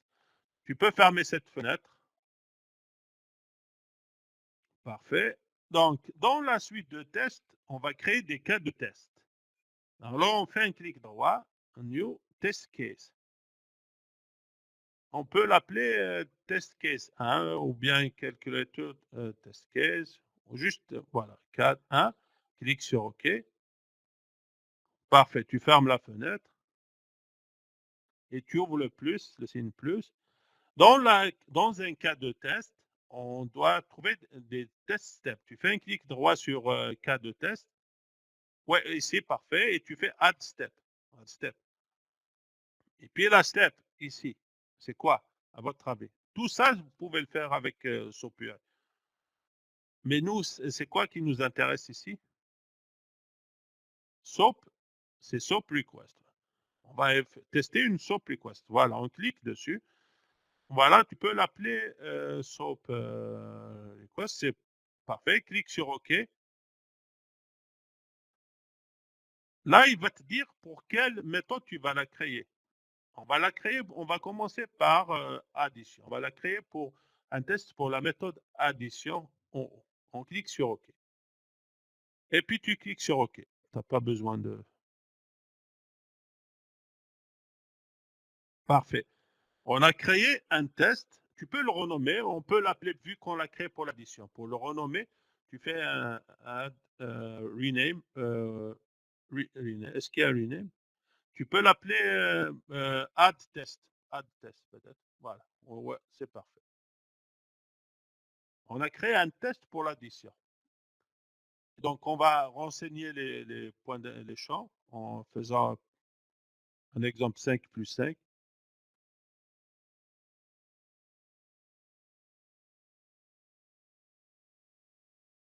Et on exécute. On clique sur le triangle. Alors, pareil, on va avoir le XML et c'est 10. Mais jusqu'à là, c'est la même chose qu'on a fait. Est-ce que ça, c'est un test? C'est un test. C'est quoi la différence entre ce qu'on a fait la première fois et puis maintenant, à votre avis? La première fois, peut-être qu'on a exécuté directement, on a fait directement la requête, non? Même ici, on a fait directement la requête. Mais maintenant, on a créé une suite de tests. Vous allez voir qu'il y a quelque chose qui change. Est-ce que vous voyez en bas déjà, il y a un petit bouton vert, un petit rond vert. Vous cliquez ici, qui s'est créé automatiquement. Il vous dit que SOAP Response valide. C'est quoi cette validation? Donc, à partir de maintenant, vu qu'on a créé une suite de tests, il y a des validations qu'on va effectuer sur notre réponse.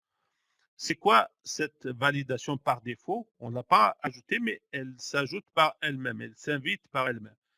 Automatiquement, SOAP UI valide le format, la réponse, le format de la réponse. Est-ce qu'elle répond au protocole, elle correspond plutôt, elle répond au protocole SOAP. La première validation, c'est le protocole SOAP. On voit ici que les balises enveloppe et body sont là, donc c'est valide. Ça, c'est la première validation. Supposons que le développeur qui a développé ce service, il a oublié l'enveloppe, la balise enveloppe. Vous allez voir ici un fail, un rouge. Et puis, il y a des petits détails en bas. Le temps de réponse du service est en 449 millisecondes. La taille de la réponse, c'est ça. Et le contenu, on le voit. Comment on ajoute d'autres validations? Vous allez voir en haut à côté du bouton d'exécution, il y a un petit plus, un signe plus. C'est ici qu'on ajoute des assertions. Parce qu'un test, il faut ajouter des validations, c'est-à-dire des valeurs attendues par rapport aux valeurs obtenues. Par exemple, on veut valider que notre réponse contient quelque chose. Le premier, double-clic sur contains, double-clic ici. Et puis, c'est-à-dire on va mettre une consigne ici. On va dire que la réponse, on s'attend à ce que la réponse contient, on va dire, Brahim. On peut mettre Brahim. OK. Si tu cliques sur, et puis tu peux choisir Ignore Case si tu veux ignorer la case, peu importe comment on saisit le. Parfait. Clique sur, c'est bon, clique sur OK. Et vous voyez que votre réponse, c'est-à-dire la validation, est fausse. Pourquoi? Parce que notre réponse ne contient pas Brahim. Si tu double-cliques ici, tu remplaces Brahim par 10, double-clique sur la validation. Voilà, tu remplaces ça par quelque chose qui est dans la réponse. Et l'assertion a passé. Tu vois, double assertion, c'est parfait. Donc ici, si tu peux. Je voudrais juste faire peut-être un petit saut en avant. OK. Peut-être que tu vas en parler après. Uh-huh. C'est ici qu'on peut faire les tests de montée de charge. Donc. Non, les tests de montée de charge, c'est un autre outil, c'est JMeter. OK. C'est JMeter. Voilà, même ici, on peut, c'est-à-dire, mais il faut probablement utiliser un langage de script du Groovy pour, mais c'est JMeter qui est dédié pour ça. C'est un autre outil, ça va être un sujet peut-être d'une autre démo, Inch'Allah. Donc, Merci beaucoup. il n'y a pas de souci. Donc, parfait. Donc, ici, il y a différents types de validation. On peut valider, par exemple, le temps de réponse. Comment on valide le temps de réponse? Actuellement, il est à 449 millisecondes. Tu cliques sur le signe plus, soit ici ou bien au pareil. Voilà. Pour valider le temps de réponse, c'est SLA. SLA. SLA, c'est Service Level Agreement. On s'attend à ce que notre service répond au-dessous d'un certain seuil que vous allez fixer. Si tu double-cliques, tu vas mettre le seuil. Si tu mets 200, automatiquement, ça va échouer parce que ton service répond en 449 millisecondes. Mais toi, tu t'attends, si tu t'attends à ce que ton service répond il faut, au-dessous de 500, ton test va passer. Clique sur OK.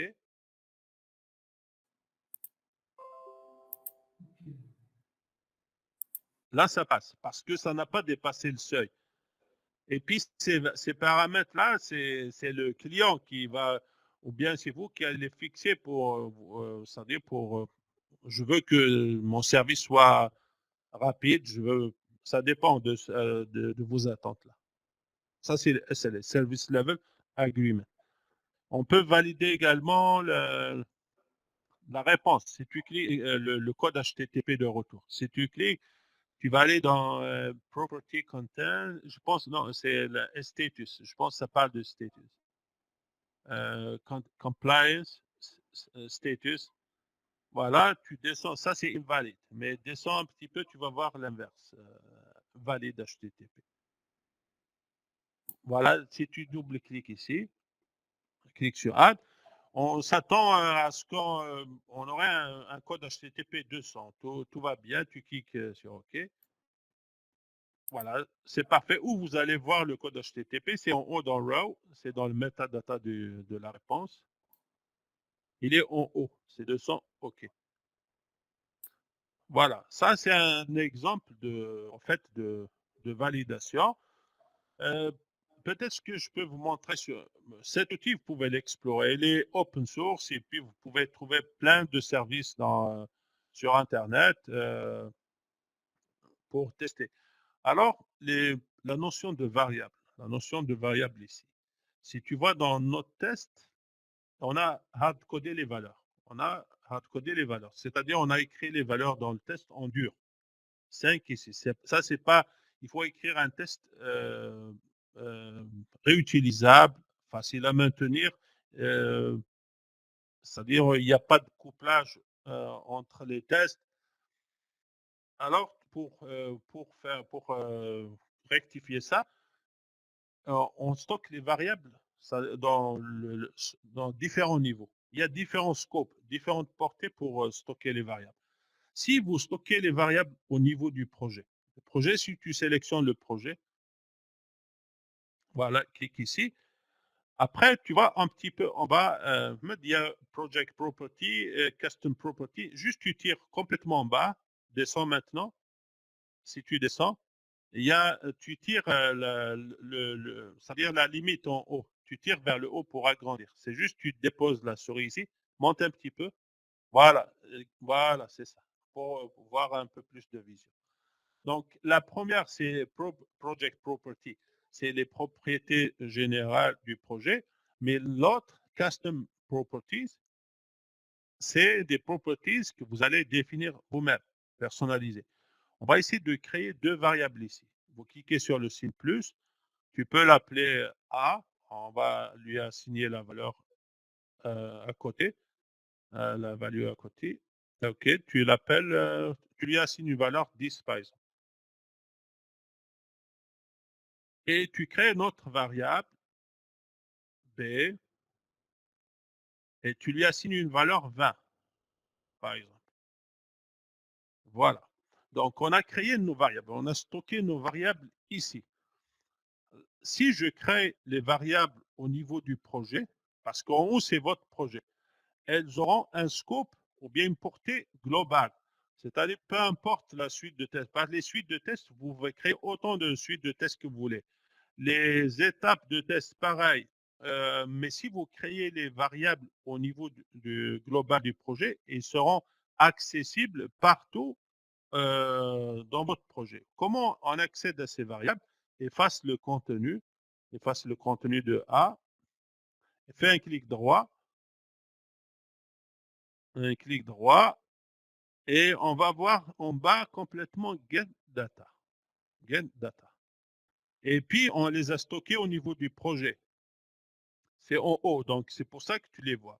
Et tu appelles ta méthode, plutôt ta variable, c'est parfait. Et pareil pour 5.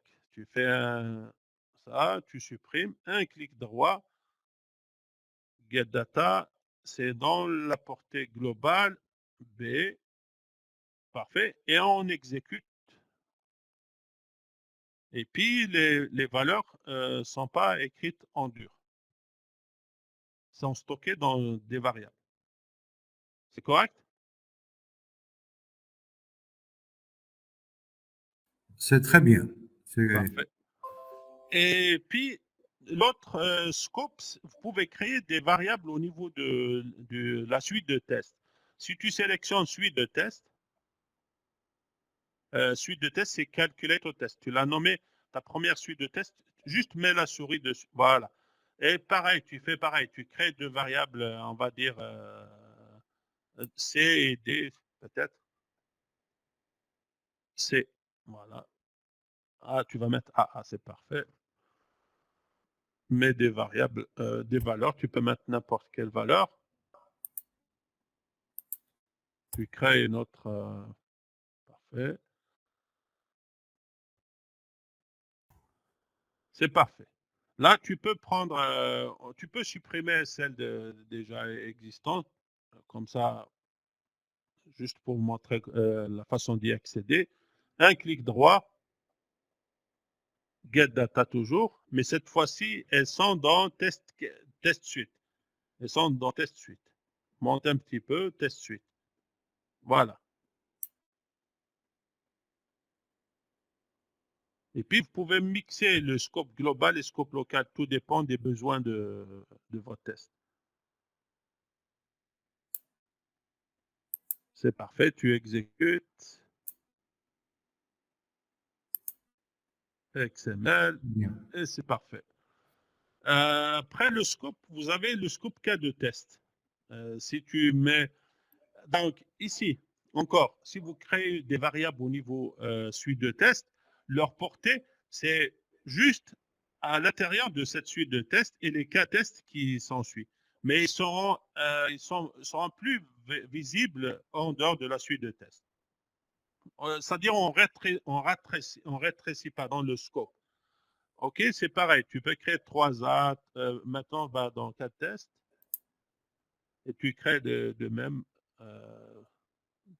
3A plutôt, comme si on adopte la même approche.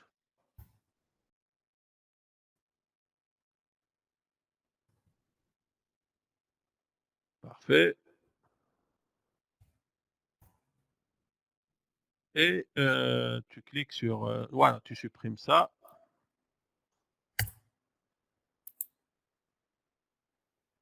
Cette fois-ci, ils sont dans le scope test case. Test case. Voilà.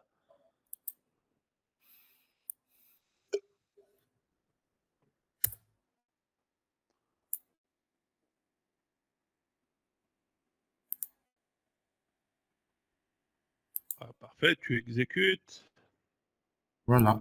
C'est parfait. Voilà. 20-30. Voilà. Maintenant, vous pouvez également les créer au niveau du test step. Donc, step, test, step, l'étape de test. Voilà. Ici, par contre, vous voyez, il n'y a pas en bas les deux cases pour ajouter les variables à ce niveau-là. Comment on procède? Simplement, tu fais un clic droit, Add Step, et puis tu vas voir Properties. Properties, monte un petit peu en haut. Voilà. C'est ça? Voilà, Properties. C'est-à-dire, on ajoute des... Tu peux le laisser comme ça, Properties, ou...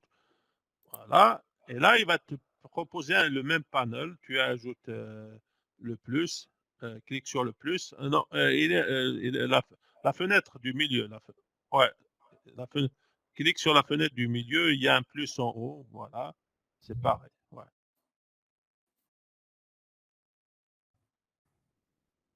Voilà. 4B.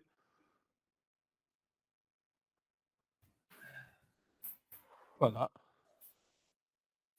C'est parfait. On l'a fait. Maintenant, tu vas y accéder.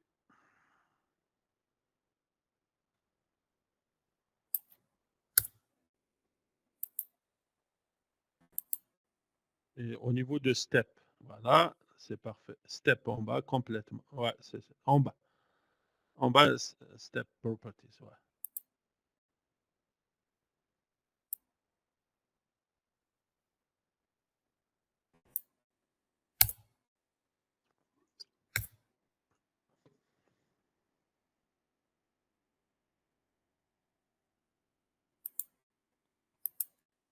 On exécute, tu vas voir quelque chose dans les 100, 200, 300, 400. 400. Parfait.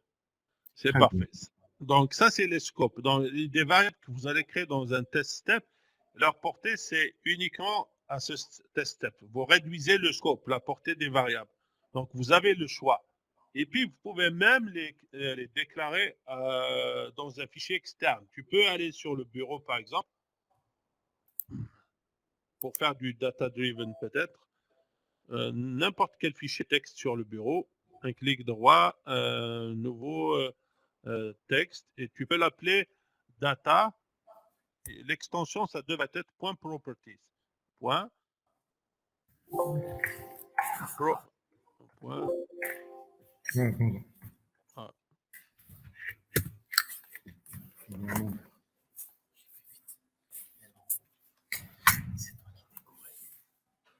properties. Il y a un petit espace avant le. Voilà. Properties. Properties. Properties. Properties. Voilà. C'est pas fait. Je pense qu'il y a un espace entre le data et puis le point, non? Pas si je vois mal. Lui aussi. Ah, c'est parfait. Juste, Voilà. juste une seconde. Juste une Ouais, seconde. ouais. Je dois. Alors. Affichage, option, option, option, option, option. Affichage. Masquer les extensions.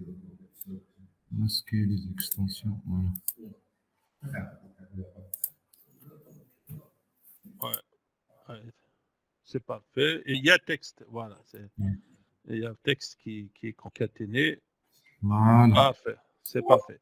Là, tu l'ouvres. Ouais, c'est bon. Tu l'ouvres. Maintenant, on va mettre des données dedans. Tu l'ouvres comme avec voilà, bloc-notes. C'est parfait.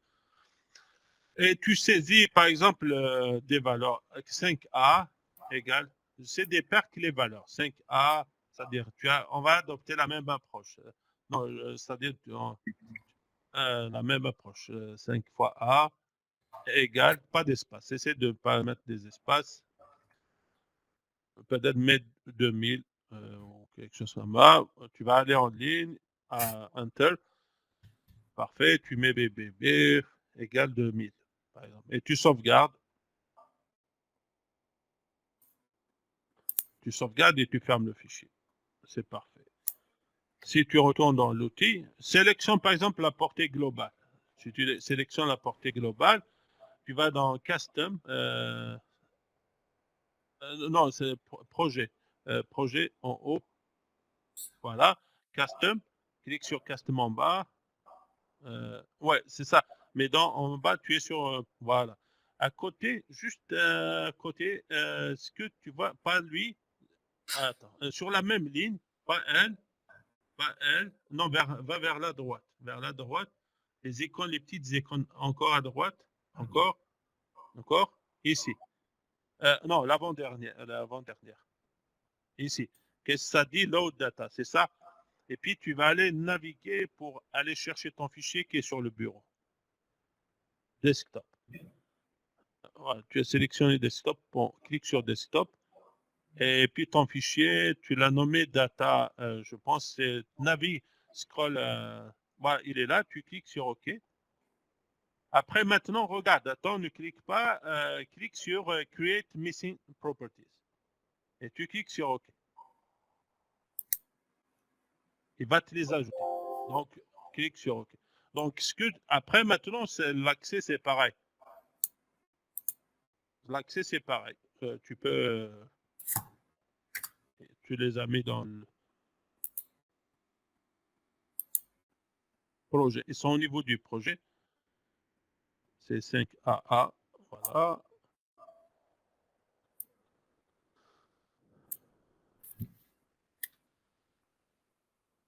Ah, voilà. Tu effaces ce qui est là. Un clic droit. B. C'est parfait. Tu exécutes. Tu vas avoir. Voilà. Voilà, Très c'est bien. parfait. Donc, ça, c'est pour le data-driven. C'est les tests pilotés par les données plus tard. Mais au moins, maintenant, vous avez une idée de. C'est-à-dire, c'est quoi un VSDL, c'est quoi un SOAP, c'est quoi un service web. J'espère que c'était clair. Je pense que pour cette séance, on va faire uniquement SOAP pour ne pas mélanger les concepts. Une fois que vous digérez ça, la prochaine fois, on va aborder les restes. C'est Et, très bien. Ouais, ouais. merci beaucoup. Des questions? Des questions? Est-ce qu'il y a des questions? Alors, il y a un commentaire de Abdeslam. Ouais. Attends, je vais voir. Utilise. Utiliser un fichier comme source de variable, c'est exactement comme le principe des variables d'environnement. C'est pas tout à fait. En fait, c'est deux choses différentes. Bon, les variables d'environnement, c'est pour avoir accès à certaines applications, peu importe leur emplacement dans votre machine, plutôt peu importe le lieu de. C'est-à-dire où vous avez n'importe quel dossier sur votre machine, mais ça, on appelle ça du data-driven. C'est-à-dire les données, au lieu de les mettre c'est-à-dire les mettre dans les tests ou dans l'outil, vous pouvez les stocker dans un support externe. Un support externe qui est un fichier properties et vous les appelez au besoin. C'est un simple fichier qui contient des données.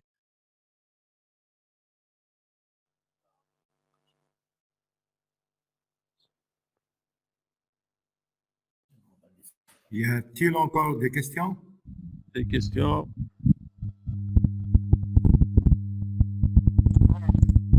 pense que c'est... J'entends pas. Désolé. Mohamed Chouara, je pense le micro il est mal placé. On t'entend pas, Mohamed. Hein?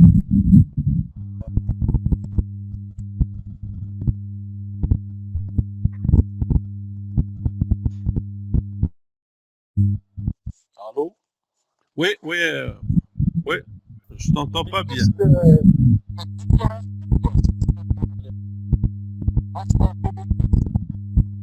Pour la... désolé, pour la mettre là, sur le... Mohamed il y a des Chouara, c'est la question sur le Coran. On t'entend pas.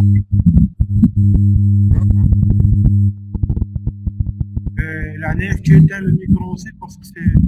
Non. Ah, ça fait plaisir de vous voir. Le plaisir est partagé. Ah, oui, il y a en fait des implémentations. Ouais, ça a Yazid. Ouais. Après, ça Rachid, dépend de... Rachid te Ah, passe le Rachid. bonjour. Ah, Rachid. Ça va, alhamdoulilah. En fait, après, pour la création des services, bon, les SOP, ils sont de moins en moins utilisés, mais ça existe.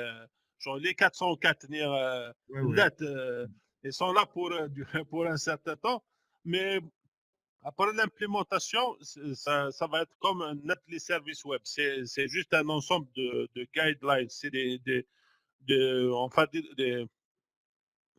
des règles, des façons de, c'est-à-dire d'organiser la communication entre deux applications. Tu peux les implémenter avec différents langages de programmation.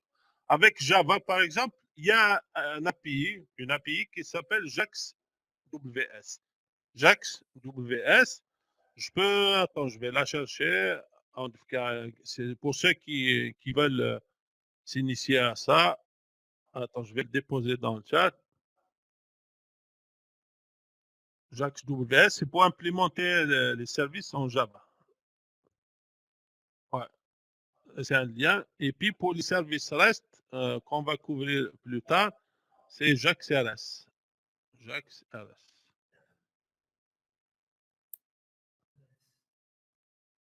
Voilà. Pour Java. Après, pour chaque langage de programmation, il a sa façon de faire les choses. Voilà. Ok, très bien. Donc, j'espère que c'était clair. Et puis, Non, c'était très bien.